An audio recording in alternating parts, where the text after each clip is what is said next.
Estamos con la senadora nacional Norma Morandini. Para nosotros siempre es un gusto tenerla aquí. Buenas noches, ¿cómo le va, Norma? Gracias, bienvenida a este último programa en vivo.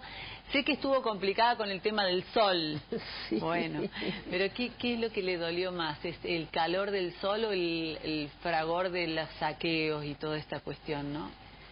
Bueno, yo siempre digo que los que tenemos responsabilidad de micrófono tenemos que cuidar, no mentir, pero también cuidarnos de no transmitir pesar. Pero es muy difícil sustraerse en este fin de año a lo que nos ha pasado, lo que empieza en Córdoba, de alguna manera, esa cosa brutal de decir que los cordobeses se arreglen solos, que me hizo acordar cuando yo era joven, cuando Perón mandó la intervención a la provincia de Córdoba y dijo que los cordobeses se cocinen en su propia salsa. Y los cordobeses nos hemos cocinado en la peor de las salsas, que es la de la violencia. ¿No vio como que, digamos, se dejaron estar en Córdoba las autoridades o en realidad fue...? Hay responsabilidades para todos lados, entonces, como hay responsabilidad, la responsabilidad mayor siempre es de los gobernantes. Después hay una situación de compartir responsabilidades, después también hay una cuestión de solidaridad. Es decir, lo que yo quisiera poner los ojos es más sobre lo que mostraron los saqueos, en el sentido de cómo nos ha desnudado como sociedad. Porque si uno piensa que los chicos que hemos visto en la calle, las situaciones de vandalismo, son chicos que tenían 6 años, 10 años atrás, tienen 16, 18 años, son los hijos de la década. De modo que si alguien no quiere ver lo que nos ha dejado esta década, que tenemos naturalizado que la política es confrontar, que es pelear, que es descalificar, cuando la democracia es el único sistema de resolver los problemas, los conflictos en paz, es lo opuesto a la guerra. Entonces, que se haya naturalizado que la política es confrontación, porque con eso se construye poder, pero no se resuelven los problemas. De modo que lo que nos mostró Córdoba y después lo que le pasó al resto del país es que se habla mucho de la intervención del Estado, pero la ausencia del Estado ha desprotegido, porque es decir, hemos escuchado todo el tiempo, especialmente en Buenos Aires, que la lógica era no reprimimos la protesta social. Pero la lógica no es reprimir o dejar hacer. Hay una autoridad democrática que es la legalidad democrática. Y la autoridad democrática es el Estado de Derecho. Entonces, cuando se habla de dinero, se habla de la seguridad jurídica. No, hay que hablar de Estado de Derecho. El Estado garantizando los derechos que consagra la Constitución y que todos los gobernantes tienen que cumplir, ¿no es? Ahora, está bien, usted habla de una política que está desprestigiada, descalificada y demás, pero también hay una sociedad que está lastimada y que se vio en los saqueos, porque así veíamos a gente armada, particulares, comerciantes arriba de sus negocios con armas en las manos, gente que hacía barricadas y que pegaba y golpeaba a supuestos delincuentes hasta llevarlos al borde de la muerte. La ausencia del Estado. La ausencia del Estado, la ausencia de códigos también, es la ausencia, ¿no? Bueno, pero el código es la ley. Si no está la policía con un arma en la mano, todo se desmadra. Pero ¿qué es el código en la vida compartida? La ley. El sistema democrático, ¿qué es? Somos todos iguales ante la ley. La Constitución establece un chaleco de fuerza en el que todos tenemos que entrar. No es un traje a medida que lo voy interpretando en beneficio de un gobierno u otro. Esa es la ley, esos son los códigos. ¿Por qué es perturbador lo que nos ha pasado? Porque coincidió los 30 años de democracia. Entonces uno dice, sí, hay que celebrar el fin de la dictadura, 30 años de continuidad electoral, pero estamos muy lejos de pensar que estamos viviendo en una democracia. Si la aspiración o la necesidad es, de nuevo, que el orden está en los uniformados, me parece que ha fracasado la política. ¿Qué hemos hecho para no haber podido resolver en paz los problemas que están, en nuestra sociedad, que están ahí, que se los niega? Se gestiona con publicidad. Creemos que gestionar es decir que estamos gestionando, la utilización de las pautas publicitarias, y esto vale para Córdoba y vale para la Nación. Es un estilo de utilizar el marketing político para decir que se está gestionando. Entonces, cuando vienen los problemas, en realidad lo que aparece es que no hay gestión, no hay gobierno, no hay Estado. Por eso es perturbador lo que nos ha pasado. Ahora, Norma, festejamos 30 años de la democracia, pero ponemos a un Milani como jefe del ejército, y eso no sale de un repollo, sale del Congreso de la Nación. Hablemos de mayoría... pero hay que decirlo claramente. El oficialismo, con la presidenta insistió para que podamos contribuir a hacer educación democrática. El Senado es un poder político que no es un tribunal jurídico. Nosotros no juzgamos responsabilidades penales. La presidenta, en sus atribuciones, propone el ascenso. ¿Qué hace la Comisión de Acuerdos?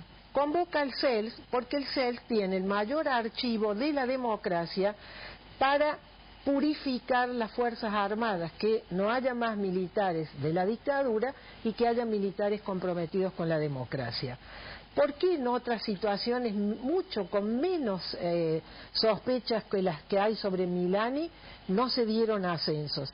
En este caso no se escuchó lo que el CELS recomendó 2 veces, que no se le diera el ascenso a Milani. La última vez, ahora cuando se votó, ¿qué hizo Milani? En lugar de venir al Senado, que es donde tiene que venir, a la Comisión de Acuerdos, le pidió al CELS hacer un descargo por escrito. Cuando uno lee ese descargo, es decir, vuelve a decir el CELS, no se le puede dar el ascenso a alguien que dice que no sabía lo que pasaba, que dice que había participado en los traslados legales. Yo cuando leí eso dije, pero esta es la confirmación de que entonces había traslados clandestinos, porque si no hay traslados clandestinos usted no tiene que decir traslados legales. Ahora, ¿no es mucho más grave usted como hermana de desaparecidos que pase esto, digamos, teniendo a una Estela de Carlotto presidiendo una institución como la es Abuelas de Plaza de Mayo, Bonafini, digo, con la injerencia que han tenido estas instituciones en la vida democrática, en los democrática y en los derechos humanos, han dejado pasar esto, han hecho oídos sordos, y es más, no juzgo a han las mirado personas, para otro costado. pero yo he sido muy crítica de la utilización política de los derechos humanos. El tener hermanos desaparecidos a mí no me da ningún derecho a ponerme por encima de la ley. Me da una autoridad de testigo para decirle a los otros, mire, esto pasó en mi familia. Es decir, yo vivo el sacrificio de mis hermanos como una inmolación para que los argentinos aprendamos finalmente que el único antídoto al totalitarismo, a los autoritarismos, es la democracia, no hay otro. Entonces ha habido una gran irresponsabilidad, porque hay muchísima gente que de buena fe, los jóvenes, creen que este gobierno empezó el tema de los derechos humanos, cuando en realidad el juicio a las juntas, ¿qué hizo el juicio? Alteró la estrategia de pacificación de Alfonsín, que decía que había que condenar a las cúpulas, pero hacia abajo no se iba a juzgar a nadie. Ahí tenemos un gesto de independencia de jueces que alteran la estrategia de pacificación y mandan a procesar a todos aquellos que aparecieron mencionados en el juicio de las juntas. Esto es lo que le abre el camino a los juicios, y por eso después vienen los levantamientos cara pintada y demás, porque todavía, yo digo siempre, cuando íbamos al juicio de la Junta, todavía teníamos los Falcon en la puerta. Me impresiona este infantilismo que tenemos de no entender que los procesos colectivos son procesos como la vida.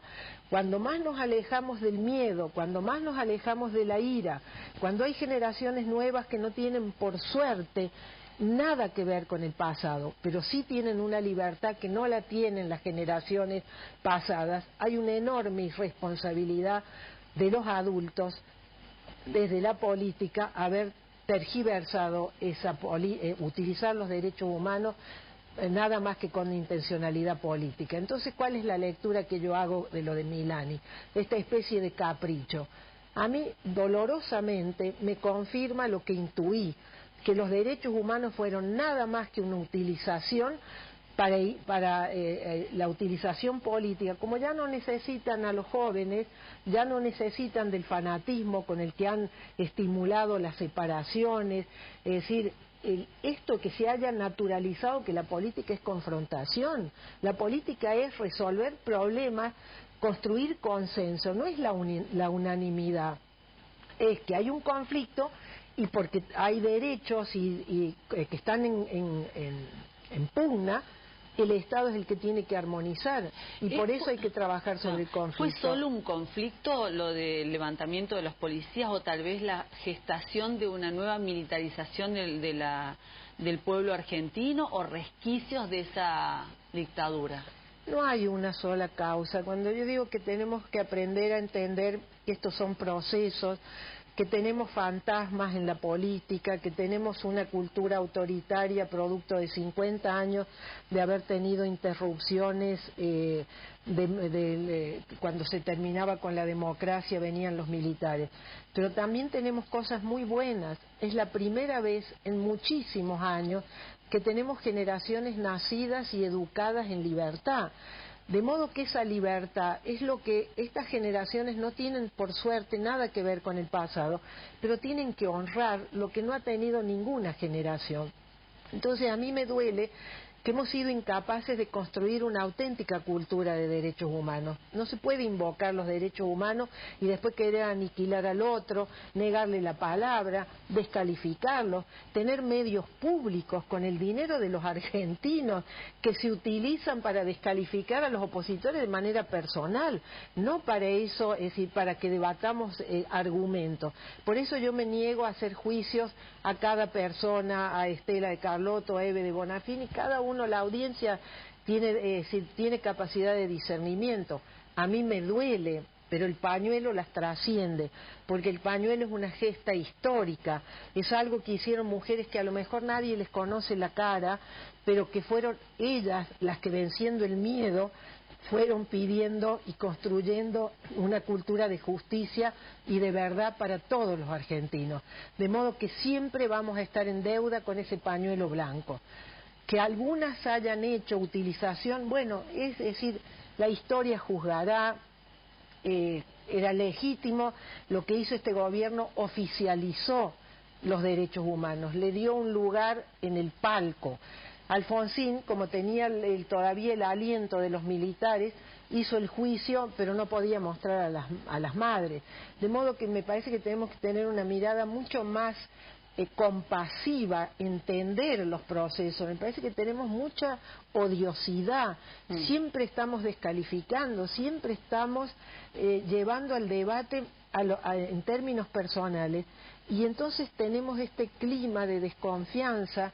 Es decir, porque ¿qué mostraron los saqueos en Córdoba? Lo que bien señalabas, demuestran que si el vecino que va a comprar la leche todos los días vuelve a la noche a asaltar, si el joven se jacta y pone en internet lo que ha hecho, si la desconfianza es lo que de nuevo vuelve a separarnos, porque ¿qué hace el miedo? El miedo te aísla, el miedo te hace creer de que es un sentimiento que uno tiene solo. Si yo no te puedo decir con honestidad lo que pienso, porque se ha convertido en acto de coraje decir lo que se piensa, ¿cómo yo puedo establecer un vínculo humano, digno, contigo, con el vecino, con las personas a las que les pedimos confianza cuando venimos en tiempos electorales?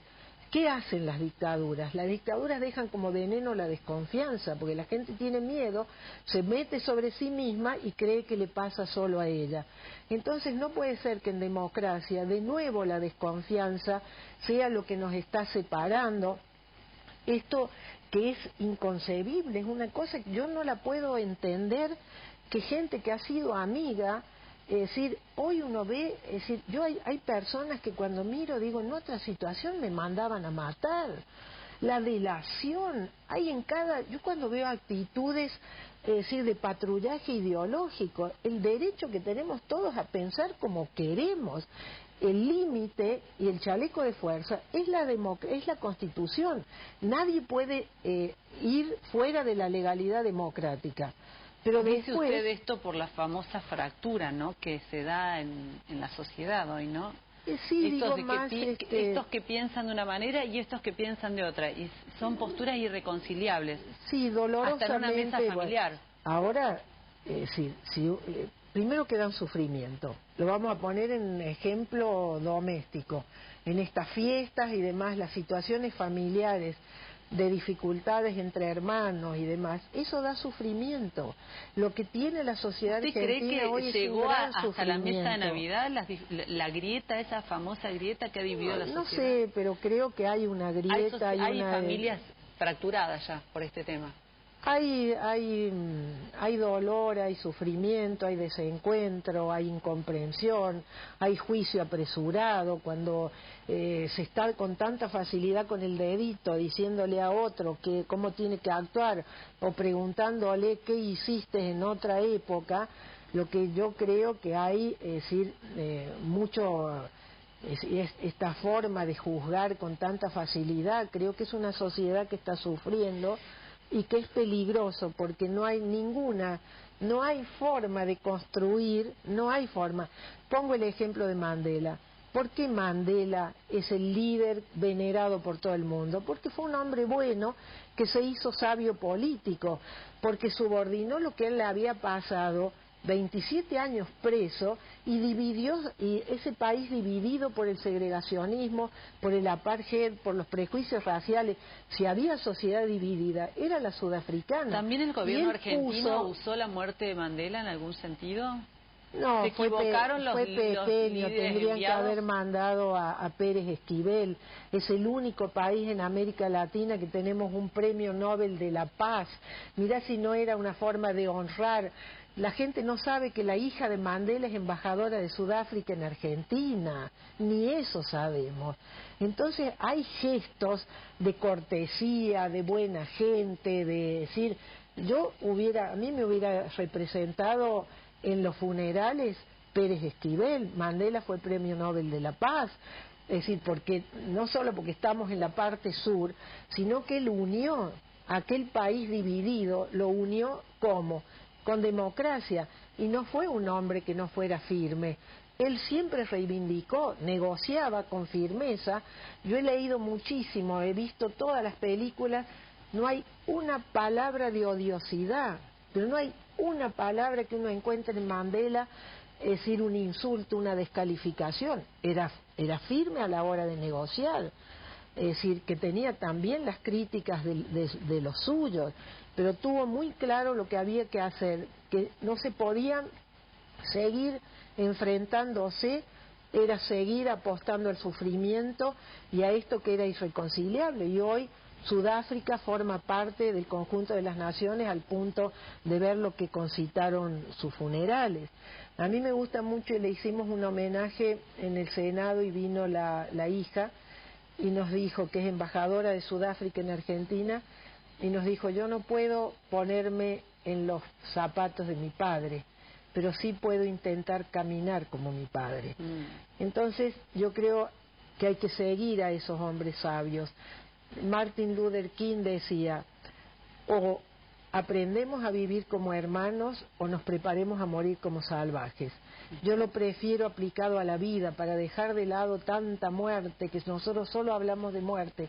O aprendemos a vivir civilizadamente o nos preparemos a vivir como salvajes.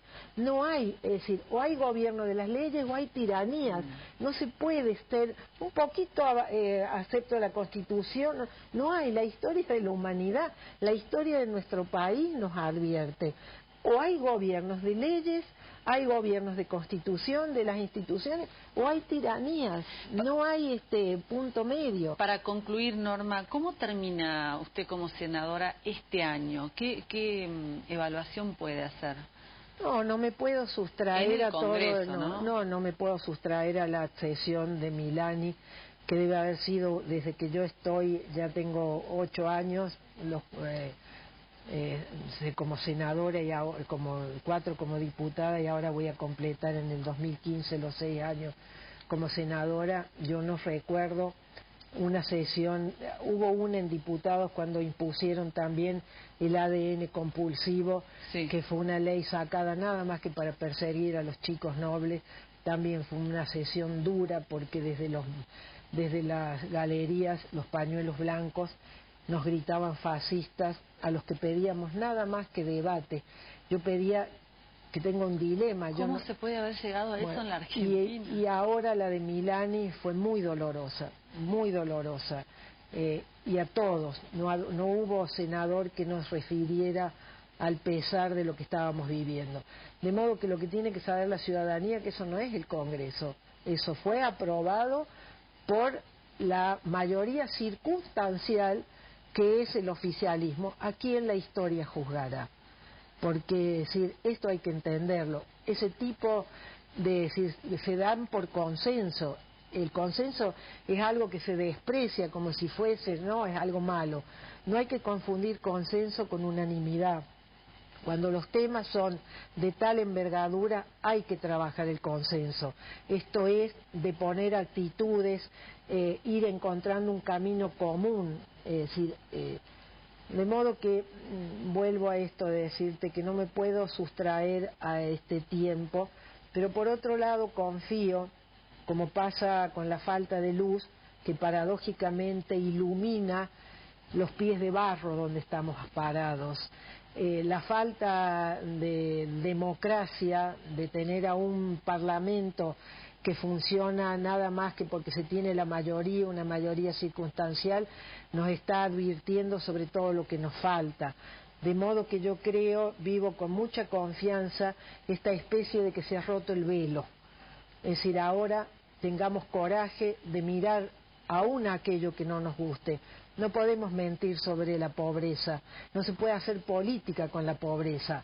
O vamos a resolver lo que le pasa a millones de nuestros compatriotas, o nos tendría que dar mucha vergüenza en mencionar solo la palabra pobreza, porque hablamos de dinero, hablamos de inflación, pero resulta que el índice, cuando uno ve lo que dicen los índices que no mienten en relación a nuestros compatriotas que viven en la pobreza y lo que dice el INDEC, la verdad que es una cachetada. De modo que o nos arremangamos y en serio empezamos a trabajar sobre los problemas que tenemos los argentinos, o estamos condenados a ir siempre repitiendo los mismos, ir a estar pisando, golpeándonos con la misma piedra. Confío que no va a ser así, confío que vamos a aprender. Y bueno, hay que confiar, porque si no, ¿por qué después la vida va a ser generosa con uno, no? Y de modo hay mucho sufrimiento en nuestras espaldas como sociedad, que es hora de que apelemos a lo mejor que tenemos como país, que nos miremos como hermanos, que no le tengamos vergüenza a las palabras amorosas, porque no sirve ir en peregrinación al Papa Francisco y no escuchar lo que está diciendo, pero además no entender que lo que nos da orgullo del Papa Francisco es que nos ha permitido ser buenos, porque tenemos todo el tiempo hablando de odiosidad, de descalificación, de insulto y demás, cuando lo que está diciendo el Papa Francisco, este orgullo que nos da de un argentino, que ningún argentino va a tener un sitial de tanto orgullo como el que hoy sentimos en la figura del Papa Francisco, ¿no? Gracias, Norma. Como siempre, gracias, un gusto y feliz año. Hablar y recibirte en nuestro programa. Y a propósito de la luz, recién hablábamos con Norma de la energía, vamos a hablar tras la pausa con un especialista en el tema, ¿no? Un legislador provincial que estuvo en el gremio más combativo relacionado con la luz en Córdoba. Estamos hablando de Luz y Fuerza. Tras la pausa será eso.